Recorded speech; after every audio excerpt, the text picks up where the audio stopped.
அஸ்ஸலாமு அலைக்கும் வரஹ்மத்துல்லாஹ். அல்ஹம்துலில்லாஹி ரப்பில் ஆலமீன். வஸ்ஸலாத்து வஸ்ஸலாமு அலா ரசூலில் அமீன் நபீனா முஹம்மத் வ அலா ஆலிஹி வ ஸஹ்பிஹி அஜ்மஈன்.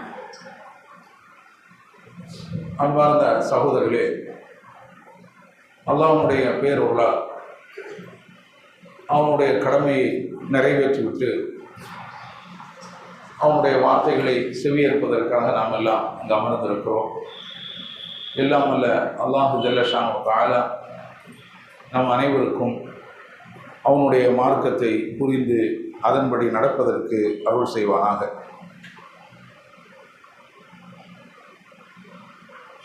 இஸ்லாத்தினுடைய தனித்துவத்தில் கடவுள் கொள்கையின் மற்றொரு இலக்கணத்தை நாம் இன்று காண இருக்கிறோம். இதற்கு முன்னர் 3 நபிமார்களுடைய பிரச்சாரத்தை நாம் எடுத்து சொன்னோம். அதிலிருந்து இஸ்லாத்தினுடைய கடவுள் கொள்கையினுடைய ஒரு தனித்துவம் வாய்ந்த ஒரு இலக்கணத்தை நம்மால் புரிந்து கொள்ள முடிகிறது. அது கடவுள் ஒருவன்தான், அவன்தான் அகில உலகத்தையும் படைத்து பரிபாலிக்கக்கூடியவன், அகில உலகத்தையும் ஆட்சி செய்பவன், நிர்வகிப்பவன், அகில உலகத்துக்கும் உணவளிப்பவன். அவன் தனித்தவன், அவனுக்கு இதில் யாதொரு இணை கிடையாது. இது இஸ்லாத்தினுடைய கடவுள் கொள்கையின் மற்றொரு அம்சம். இந்த உலகத்தில் பல்வேறு கடவுள்கள் இருந்திருந்தால் இந்த உலகம் எப்போதோ சீர்கெட்டு போயிருக்கும். இதை திருக்குர்ஆன் தர்க்க ரீதியான ஒரு வாதத்தை நமக்கு முன்வைக்கிறது. அல்லாஹ் சொல்லி காட்டுகிறான், லவ் கான ஃபீஹிமா ஆலிஹத்துன் இல்லல்லாஹ் லஃபஸததா. இந்த வானம் பூமியில் அல்லாஹ்வை அன்றி வேறு கடவுள்கள் இருந்திருந்தால் அது எப்போதோ சீர்கெட்டு போயிருக்கும். சூரத்துல் அன்பியா 21வது அத்தியாயத்தில் 22வது வசனத்திலே அல்லாஹ் சொல்லி காட்டுகிறான், வானம் பூமி இன்றைக்கு சீராக இயங்கிக் கொண்டிருக்கிறது என்று சொன்னால் அதற்கு ஒரே காரணம், அது ஒரே ஒரு இறைவனுடைய கண்காணிப்பின் கீழ் இருக்கிறது என்பதுதான். வானத்தில் இருக்கக்கூடிய சூரியன், சந்திரன், இன்ன பிற கோள்கள் இவையெல்லாம் சீராக ஒரே நேர்கோட்டிலே சுற்றி கொண்டு வருகின்றன. இந்த உலகத்தினுடைய இயக்கம் சீராக இருந்து கொண்டிருக்கிறது. இதற்கு காரணம் இதுதான். ஒரு இறைவனுடைய கண்காணிப்பின் கீழ் இருக்கிறதனால் இதனுடைய இயக்கம் சீராக இருக்கிறது. இதில் எந்த பிரச்சனையும் ஏற்படாமல் அமைதியாக சென்று கொண்டிருக்கிறது என்பதை நம்மால் புரிந்து கொள்ள முடியும். இந்த வானம், பூமி, அதில் இருக்கக்கூடிய இந்த கோள்கள், சூரியன், சந்திரன் உள்ளிட்ட கோள்கள் இருக்கின்றனவே, இவைகள் சீராக இயங்கிக் கொண்டிருப்பதன் காரணத்தினால்தான் சந்திர கிரகணம் எப்போது ஏற்படுகிறது, சூரிய கிரகணம் எப்போது ஏற்படுகிறது, அடுத்த வருடத்திற்கு சூரிய கிரகணம் எப்போது, சந்திர கிரகணம் எப்போது, அதற்கு அடுத்த வருடம் எப்போது, 10 வருடத்துக்கு பிறகு எப்போது, இதையெல்லாம் கணிக்க முடிகிறது. கணிச்சு வச்சிருக்கிறாங்க. என்ன காரணம்? இவற்றுடைய இயக்கம் சீராக இருப்பதுதான் காரணம். உதாரணத்திற்கு ஒன்று எடுத்துக்கொள்வோம். கன்னியாகுமரிக்கு போனவங்களுக்கு தெரியும், அந்த காந்தி மண்டபம்னு ஒரு மண்டபம் இருக்கிறது. அந்த மண்டபத்தினுடைய சிறப்புத்தன்மை என்ன என்று சொன்னால், அந்த மண்டபத்தில் மேல ஒரு ஹோல் போட்டிருக்கிறாங்க, ஒரு ஓட்டை. அந்த ஓட்டை வழியாக சூரிய வெளிச்சம் அந்த காந்தியினுடைய சமாதி ஒரு இடத்துல வச்சிருப்பாங்க. கரெக்டாக அந்த சமாதியில வந்து விழும். எப்போது? அக்டோபர் 2 மட்டும் காந்தியினுடைய பிறந்த நாள் அன்னைக்கு அக்டோபர் 2 சூரியன் உடைய வெளிச்சம் காந்தியினுடைய அந்த அஸ்தியில விழும். அந்த மாதிரி அந்த மண்டபத்தை கட்டமைச்சிருக்கிறாங்க. இது எதனால சாத்தியம்? இந்த சூரியன் சந்திரனுடைய இயக்கம் சீராக இருக்கிறதுனால விஞ்ஞானிகளால் கணிக்க முடிகிறது. அக்டோபர் 2 இவற்றுடைய ஓட்டம் எங்கே இருக்கும், இவை எங்கே வரும், 1 எங்கே வரும், 2 எங்கே வரும், ஒவ்வொரு மாதமும் எங்கே வரும் என்பதை எல்லாம் சீராக விஞ்ஞானிகளால் கணிக்க முடிகிறது. அதை கணிச்சு அக்டோபர் 2 இந்த இடத்துல வரும் என்று கணித்து கரெக்டாக அந்த இடத்துல என்ன செஞ்சிருக்கிறாங்க, ஒரு ஹோலை போட்டிருக்கிறாங்க. அந்த ஓட்டை வழியாக அந்த சூரிய வெளிச்சம் கரெக்டாக அங்க போய் விடும். இதை பார்ப்பதற்காக ஏராளம் பேர் செல்வாங்க. வேறு தேதிகளில் இந்த விசேஷம் நடக்காது. இது எதை காட்டுகிறது? இது சீராக இயங்கிக் கொண்டிருக்கிறது. இது சீராக இயங்கிக் கொண்டிருக்கிறது என்று சொன்னால் அதற்கு என்ன காரணம்? இதையெல்லாம் நாம் சிந்திக்க வேண்டும். குர்ஆன் சிந்திக்க சொல்கிறது. ஒரே ஒருவனுடைய அந்த ஒரே ஒரு இறைவனுடைய கண்காணிப்பின் கீழ் இருக்கிறதுனால தான் இது சீராக இருக்கிறது. பல பேரும் இதற்கு அதிகாரிகளாக இருந்தாங்க வைங்க, ஒன்றுக்கு மேற்பட்ட பல கடவுள்கள் இருக்கிறது என்று வைத்துக்கொள்வோம். குர்ஆன் அப்படித்தானே சொல்லுகிறது. ஒரு கடவுள் சொல்லுவான், இதுவரைக்கும் சூரியன் கிழக்கில் இருந்து உதயமாகிக் கொண்டே இருக்கிறார், இன்றைக்கு மேற்கில் இருந்து உதயமாக செய்வோம் அப்படின்னு ஒரு கடவுள் சொன்னால் என்ன நடக்கும்? கொஞ்சம் செஞ்சு பாருங்க. இப்படி சுற்றி கொண்டிருக்கக்கூடிய அந்த உலகம் இப்படி சுத்த ஆரம்பிச்சதுன்னா அப்போ இந்த உலகம் சீராக இருங்கள், இது சீர்கெட்டு போய்விடும்.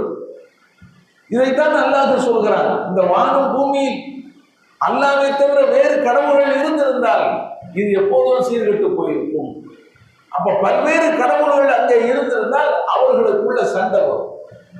ஒரு நிறுவனத்துல பல தலைவர்கள் பல முதலாளிகள் இருந்தால் பிரச்சனை வருகிறது. நம்ம பார்க்கிறோம்.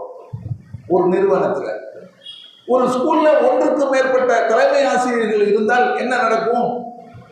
அந்த நிறுவனத்துல சீர்கேட பார்க்க முடிகிறது. இப்படி எல்லா நிறுவனத்திலையும் எடுத்துக் கொள்ளலாம். இதுதான் மொத்த உலகத்தையும் நீங்கள் பார்க்க வேண்டும். இந்த மொத்த உலகம் என்பது மிகப்பெரிய ஒரு பிரம்மாண்டமான மிகப்பெரிய ஒரு நிர்வாகம். இந்த நிர்வாகத்தை ஒரே ஒரு இறைவன் தான் தன்னுடைய அதிகாரத்தின் கீழ் வைத்திருக்க முடியும். அப்படி முடிந்தால் மட்டும்தான் இந்த உலகம் சீராக இயங்கும். இதைத்தான் திருக்குர்ஆன் அப்படி நமக்கு சொல்லி காட்டுகிறது. ஆனால் இன்றைக்கு பல மதங்களிலே கடவுள்களை கூறு போட்டு வைத்திருக்கிறார்கள். குறிப்பாக இந்து மதத்தை எடுத்துக்கொள்ளலாம். என்ன? ஆக்குவதற்கு ஒரு கடவுள், அழிப்பதற்கு ஒரு கடவுள், இன்பத்தை கொடுப்பதற்கு ஒரு கடவுள், துன்பத்தை கொடுப்பதற்கு ஒரு கடவுள், ஒவ்வொரு சமுதாயத்துக்கும் ஒரு கடவுள், ஒவ்வொரு ஊருக்கும் ஒரு கடவுள், ஒவ்வொரு நாட்டுக்கும் ஒரு கடவுள், ஒவ்வொரு மொழிக்கும் ஒரு கடவுள் அப்படின்னு சொல்லி கடவுள் அன்னைக்கு என்ன செஞ்சுட்டாங்க? கூறு போட்டுட்டாங்க. ஆனால் இதுவெல்லாம் சரியா? நாம் சிந்தித்து பார்ப்போம் என்று சொன்னால் இதெல்லாம் தவறானது, இது சாத்தியம் இல்லாதது. ஒரே ஒரு கடவுள் இருப்பதுதான் சரியானது என்பதை நாம் புரிந்து கொள்ள முடியும்.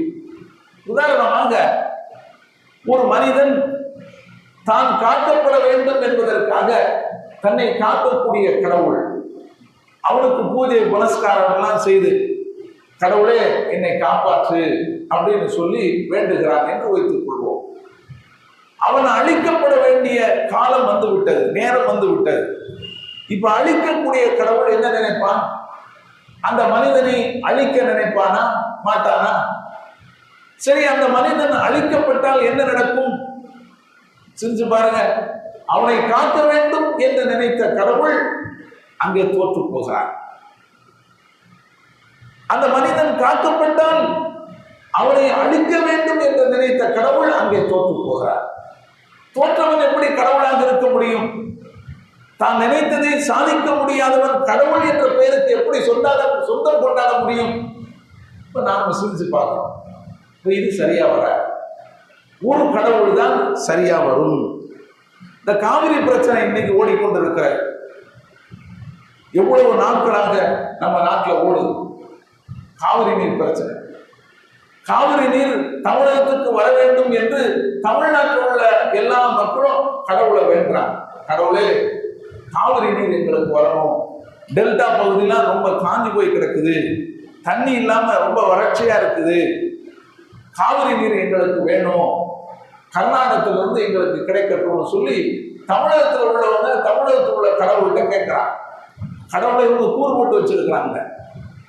அந்த அடிப்படையில் அதே நேரத்தில் கர்நாடகத்தில் அந்த மக்கள் காவிரி நீர் கர்நாடகத்துக்கு போகக்கூடாது அப்படின்னு சொல்லி அவங்க கேட்கிறாங்க. எங்களுக்கு இந்த தண்ணி தேவைப்படுகிறது, கடவுளே இது தமிழகத்துக்கு போகக்கூடாது அப்படின்னு சொல்லி அவங்க கேட்கிறாங்க என்று வைத்துக் கொள்வோம். இப்ப என்ன நடக்கும்? எது நடந்தாலும் அங்கே ஒரு நாட்டினுடைய கடவுள் தோற்று போகிறார். காவிரி நீர் தமிழகத்துக்கு கரை புரண்டு ஓடி வந்தால் கர்நாடகத்துடைய கடவுள் தோற்று போகிறார். அது தமிழகத்துக்கு வரவில்லை என்று சொன்னால் தமிழகத்தினுடைய கடவுள் தோற்று போகிறார். தோற்றவன் எப்படி கடவுளாக இருக்க முடியும்?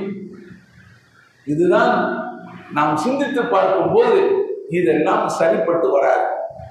கடவுள் என்று சொன்னால் மொத்த உலகத்திற்கும் ஒரே ஒருவன் இருப்பதுதான் சரி. அல்லாஹ் சொல்கிறார், வகால அல்லாஹ், அல்லாஹ் கூறுகிறான், லா தத்தஹிது இலாஹைனி இஸ்னைனி, இரண்டு கடவுள்களை நீங்கள் எடுத்துக் கொள்ளாதீர்கள்.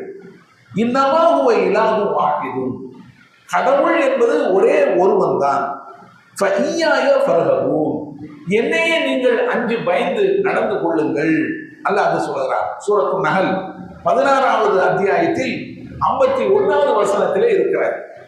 அல்லாஹ்வே சொல்கிறான் குர்ஆன்ல, ரெண்டு கடவுள் கொள்கை இந்த சித்தாந்தம் உங்களுக்கு சரிப்பட்டு வர, நீங்கள் ஒரு கடவுளை தான் நீங்கள் எடுத்துக்கொள்ள வேண்டும், நான் தான் கடவுள், என்னையே நீங்கள் பயப்பட வேண்டும் என்று அல்லாஹ் சொல்வதை நாம் சூரத்து நஹலிலே பார்க்க முடிகிறது. ஆக இது இஸ்லாத்துடைய கடவுள் கொள்கையினுடைய ஒரு தனித்துவமான ஒரு இலக்கணம். கடவுளுக்கு இஸ்லாம் சொல்லக்கூடிய ஒரு தனித்துவமான இலக்கணம். கடவுள் என்று சொன்னால் ஒரே ஒருவனாகத்தான் இருக்க வேண்டும். இது இஸ்லாத்துடைய தனிச்சிறப்பு. சரி, இந்த கடவுள் கொள்கையில் நாம் எப்படி இருக்கிறோம்? தனித்துவமான ஒரு கடவுள் கொள்கையை நாம் பெற்றிருக்கிறோம். அப்படிப்பட்ட ஒரு சித்தாந்தத்திலே, ஒரு மார்க்கத்திலே, ஒரு இறை நெறியிலே நாம் வாழ்ந்து கொண்டிருக்கிறோம். அதனுடைய கடவுள் கொள்கை தனித்துவம் வாய்ந்த கொள்கையாக இருக்கிறது என்று சொல்லி பெருமைப்பட்டுக் கொள்கிறோம். ஆனால் இந்த விஷயத்தில் முஸ்லிம்கள் எப்படி இருக்கிறார்கள்?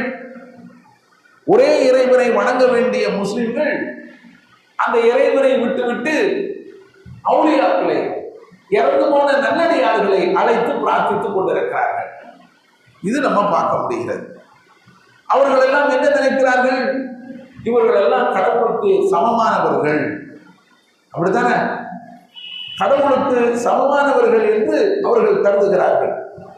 அல்லாஹ் சொல்கிறான், அல்லாஹுல்லதீ ஹலகக்கும், அல்லாஹ் தான் உங்களை படைத்தான், சும்ம ரஸகக்கும், பிறகு உங்களுக்கு வாழ்வாதாரம் தந்தான், சும்மை யுமீத்துக்கும், பிறகு உங்களை அவன் மரணிக்க செய்கிறான், சும்மை யுஹீக்கும், பிறகு உங்களை அவன் மீண்டும் உயிர்ப்பிக்க செய்வான்.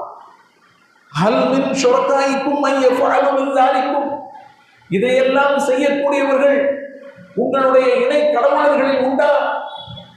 அல்லாஹ் கேட்கிறான். உங்களை படைக்கணும், உங்களுக்கு வாழ்வாதாரம் தரணும், உங்களை மரணிக்க செய்யணும், பிறகு மீண்டும் உயிர்ப்பித்து எழுப்பணும், இதையெல்லாம் செய்யக்கூடிய ஆற்றல் படைத்த கடவுளுக்கு சமமானவர்கள் இருக்கிறார்களா? அல்லாஹ் கேட்கிறான். இந்த வசனத்தை எல்லாம் நாம் பெற்றிருக்கிறோம். திருக்குர்ஆனை நாம் படிக்கிறோம், இதை இறைமறை என்று சொல்லிக் கொண்டிருக்கிறோம். ஆனாலும் நாம எங்க போயிருக்கிறோம்? தர்கால போயிருக்கிறோம். ஆனாலும் இறந்து போன நல்லடியார்களை நாம் அழைத்து பிரார்த்தித்துக் கொண்டிருக்கிறோம். அல்லாஹ் கேட்கிறான், சுப்ஹானஹு வ தஆலா அம்மா யுஷ்ரிகூன். இவர்கள் இணை வைப்பதை விட்டும் அந்த அல்லாஹ் தூய்மையானவன் அப்படின்னு அல்லாஹ் அந்த வசனத்தில் சொல்லி முடிக்கிறான். சூரத்து ரூம் 30வது அத்தியாயத்துல 40வது வசனத்துல இது இடம்பெறுகிறது. அடுத்து சொல்லுகிறான் இன்னொரு வசனத்திலே, வமா யத்தபிஉல்லதீன யதுஊன மின் தூனில்லாஹி ஷுரகா. அல்லாஹ்வை விட்டுவிட்டு இணை கடவுளர்களை இவர்கள் பின்பற்றுகிறார்களே, அவர்கள் யத்தபிஊன இல்லவ்வன், யூகங்களை தான் பின்பற்றுகிறார்கள். வஇன்ஹும் இல்லா யஹ்ருஸூன், அவர்கள் ஊகங்களிலே உளறிக் கொண்டிருக்கிறார்கள். அல்லாஹ் சொல்கிறான், இவங்க அல்லாஹ்வை விட்டுவிட்டு இணை கடவுளர்களை அழைத்து பிரார்த்தித்துக் கொண்டிருக்கிறார்கள். அல்லாஹ்வுக்கு சமமா வச்சு, அல்லாஹ்வுக்கு பயப்படுவது போல அவர்களுக்கும் பயப்பட்டு, அல்லாஹ்வை நேசிப்பது போல அவர்களையும் நேசித்து, அல்லாஹ்விடத்தில் வேண்டுவது போல அவர்களிடத்திலே வேண்டி இவர்கள் அவனுக்கு சமமாக வைத்து போற்றுகிறார்களே, அவர்களை பற்றி அல்லாஹ் சொல்கிறான், யத்தபிஊன இல்லவ்வன், இவர்கள் வெறும் யூகங்களைத்தான் பின்பற்றுகிறார்கள். ஊகங்களைத்தான் பின்பற்றுகிறார்கள், உண்மை கிடையாது. அவர்களுக்கு என்ன ஆற்றல் இருக்க முடியும்? யாரோ சொன்னதை வைத்துக் கொண்டு முன்னோர்களுடைய அந்த பழக்க வழக்கங்களை வைத்துக் கொண்டு இவர்கள் முன்னோர்கள் இப்படித்தான் சொல்லி இருக்கிறார்கள், இவர்களுக்கும் சக்தி இருக்கிறது, ஆற்றல் இருக்கிறது என்று எண்ணிக்கொண்டு ஒரு யூகத்துல அவங்க செயல்பட்டுக் கொண்டிருக்கிறார்கள். உண்மை அப்படி கிடையாது என்று அல்லாஹ் சொல்லிக் கொண்டிருக்கிறார். சூரத்து யூனுஸ் 10வது அத்தியாயத்துல 66வது வசனத்துல இதை பார்க்கலாம். இன்னொரு வசனத்துல சொல்றான் பாருங்க, வல்லதீன தகது மின் தூனிஹி அவுலியா மா நஅபுதுஹும் இல்லா லியுகர்ரிபூனா இலல்லாஹி ஸுல்ஃபா.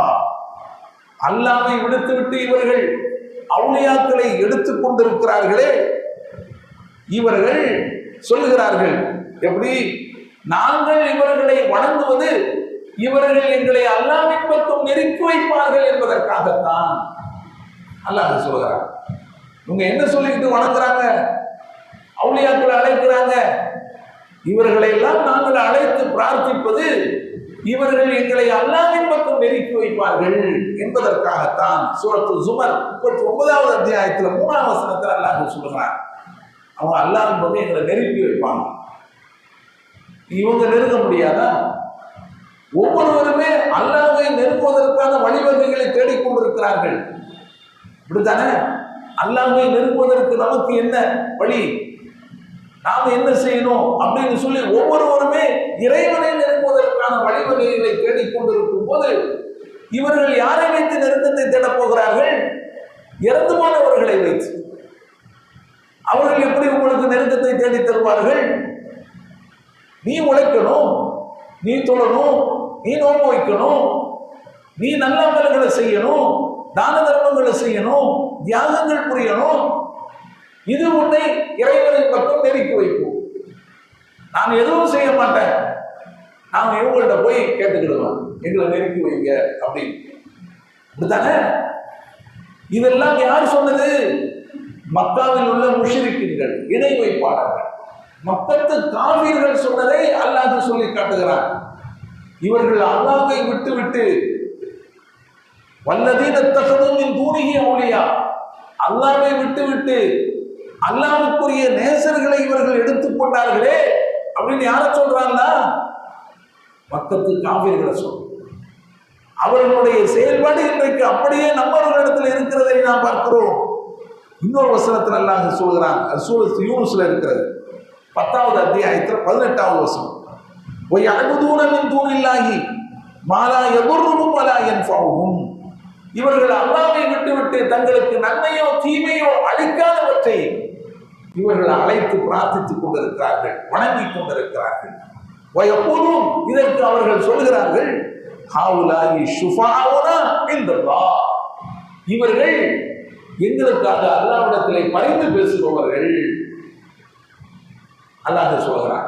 இதுவும் மக்கத்து காஃபிர்களை பற்றி தான் அல்லாஹ் சொல்றான். இன்றைக்கு அதே ஒரு நிலை நம்மளிடத்தில் இருக்குதா இல்லையா? தனித்துவம் வாய்ந்த ஒரு கடவுள் கொள்கையை நாம் வச்சிருக்கிறோம். தனித்துவம் வாய்ந்த கடவுளுக்குரிய ஒரு நல்ல இலக்கணத்தை பெற்ற ஒரு மார்க்கத்திலே நாம் இருக்கிறோம் என்று சொல்லிக்கொண்டு அல்லாஹ்வை விட்டுவிட்டு இவர்கள் இறந்து போனவர்களை அழைத்து பிரார்த்தித்துக் கொண்டிருக்கிறார்கள், வணங்கிக் கொண்டிருக்கிறார்கள். அவர்கள் கூறும் சாட்சாப்பு என்ன? இவர்கள் எங்களுக்கு அல்லாஹ்விடத்திலே பரிந்து பேசுவார்கள். எப்படி பரிந்து பேசுவாங்க? பேச முடியுமா? நீங்க ஒழுங்காக தொழுது இருக்கணும், நோன்பு வச்சிருக்கணும், மார்க்கத்துடைய சட்டத்திட்டங்களை ஒழுங்காக நீங்க கடைபிடிச்சிருக்கணும். இது எல்லாவற்றையுமே நீங்கள் அலட்சியம் செய்துவிட்டு மறுமையில போய் நிற்கிறீங்க. இவர்கள் பரிந்து பேசுவார்களா? இவர்களின் கட்சிக்காரர்கள் யாரெல்லாம் இவர்கள் பாவம், அவர்களை நீ மன்னிச்சிரு என்று அவர்கள் பேச முடியுமா? பேசுவதற்கு அவர்கள் வருவார்களா? பரிந்து பேசுவது என்பது யாருக்கு? உலகத்துல பரிந்துரை என்பது யாருக்கு நடக்குது? நீங்க சொல்லுங்க பாப்போம். யாரை பற்றி நமக்கு தெரியாதோ அவர்களிடத்துல தெரியப்படுத்துவதற்காக பரிந்துரை. இவர் ஊருக்காரு, நல்ல ஆளு, அவர் செய்வாரு, இந்த வேலையை நீங்க அவருக்கு கொடுங்க அப்படின்னு சொல்லி அதிகாரிகள்கிட்ட என்ன செய்வாங்க? வேலைக்காக பரிந்து பேசுவாங்க. முதல்வர்கள்ட்ட பரிந்து பேசுவாங்க. இவர் கடைநல்லூர்காரரு, எங்களுடைய கட்சிக்காரரு, எங்களுக்கு தான் அவர் ஓட்டு போட்டிருக்கிறாரு, நமக்கு தான் ஓட்டு போட்டிருக்கிறாரு அப்படின்னு சொல்லி முதல்வரிடத்துல அவரை பத்தி எடுத்து சொல்லணும். ஏன்னா முதல்வருக்கு இங்க உள்ளவங்களை யாருன்னு தெரியாது. அப்போ பரிந்துரைப்பதற்கு ஒரு ஆள் தேவைப்படுகிறார். அல்லாஹ் அப்படியா? அல்லாஹ்வை பொறுத்தவரை அவன் ஒன்றும் தெரியாதவனா? அப்படியா நம்ம நினைக்கணும்? அல்லாஹ்வுக்கெல்லாம் தெரியாது, இவங்க போய்தான் நம்மளை பற்றி தெரியப்படுத்துவாங்க அப்படின்னு நீங்க சொல்ல வரீங்களா? அதை அல்லாஹ் கேட்கிறான். குல் நபியே சொல்லுங்கள் இவர்களிடத்தில், அத்துனப்பியூனல்லாஹ பிமா லா யஅலமு ஃபிஸ் ஸமாவாத்தி வலா ஃபில் அர்த். வானங்கள் மற்றும் பூமியில் அல்லாஹ் அறியாதவற்றை இவர்கள் அல்லாஹ்வுக்கு சொல்லிக் கொடுக்கிறார்களா? அல்லாஹ் கேட்கிறான். வானங்கள் மற்றும் பூமியில் அல்லாஹ்வுக்கு தெரியாதவற்றையெல்லாம் இவர்கள் அல்லாஹ்வுக்கு சொல்லிக் கொடுக்கிறார்களா? சுப்ஹானஹு வ தஆலா அம்மா யுஷ்ரிகூன். இவர்கள் செய்கின்ற இந்த இணை வைப்பை விட்டும் அல்லாஹ் தூய்மையானவன். அல்லாஹ் தூய்மையானவன். அல்லாஹ் யாவற்றையும் தெரிந்தவன். யார் யார் என்ன செய்து கொண்டிருக்காங்க அவனுக்கு தெரியாம இருக்கிறதா? இல்லை, எல்லாம் தெரியும். எனவே முஸ்லிம்கள் இது போன்ற விஷயங்களை, ஷிர்கான விஷயங்களை விட்டுழைக்க வேண்டும். இதுதான் நாம் இந்த நேரத்தில் எடுத்துக்கொள்ளக்கூடிய ஒரு பாடம். நல்ல கடவுள் கொள்கையை நாம் ஏற்றிருக்கிறோம், நல்ல சித்தாந்தத்தை நாம் எடுத்து வைத்திருக்கிறோம், நல்ல கொள்கைகளை நாம் கொண்ட ஒரு மார்க்கத்திலே நாம் இருக்கிறோம். அதனை பின்பற்றி நாம் நடக்க வேண்டும், சரியான முறையிலே அதனை பின்பற்ற வேண்டும். இதில் ஷிர்க்குக்கு நாம் இடமளித்து விடக்கூடாது. எல்லாம் அல்ல அல்லாஹ் அதற்கு துணை செய்வானாக. வாஹிர் தஅவானா அல்ஹம்துலில்லாஹி ரப்பில் ஆலமீன். அஸ்ஸலாமு அலைக்கும் வரஹ்மத்துல்லாஹி வபரகாத்துஹு. சுப்ஹானக்கல்லாஹ்.